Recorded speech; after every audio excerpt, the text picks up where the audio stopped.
telling people about it at great length, he rather suspected. His clearest visual recollection was of glazed looks on other people's faces. Something about a new bypass he'd just found out about.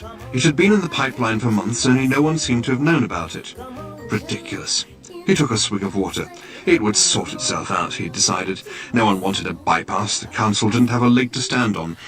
It would sort itself out. God, what a terrible hangover it had earned him, though. He looked at himself in the wardrobe mirror. He stuck out his tongue. Yellow, he thought. The word yellow wandered through his mind in search of something to connect with. 15 seconds later, he was out of the house and lying in front of a big yellow bulldozer that was advancing up the garden path. Mr. L. Prosser was, as they say, only human. In other words, he was a carbon-based bipedal life form descended from an ape. More specifically, he was 40, fat and shabby and worked for the local council.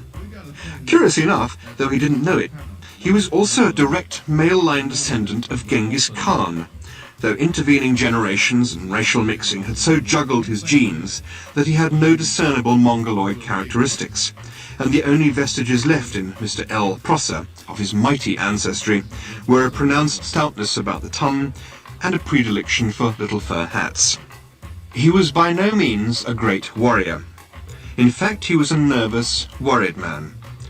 Today he was particularly nervous and worried because something had gone seriously wrong with his job, which was to see that Arthur Dent's house got cleared out of the way before the day was out. "Come off it, Mr. Dent," he said. "You can't win, you know. You can't lie in front of the bulldozer indefinitely." He tried to make his eyes blaze fiercely, but they just wouldn't do it. Arthur lay in the mud and squelched at him. "I'm game," he said. "We'll see who rusts first."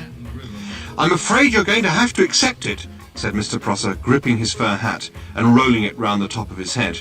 "This bypass has got to be built, and it's going to be built." "First I've heard of it," said Arthur. "Why's it got to be built?" Mr. Prosser shook his finger at him for a bit, then stopped.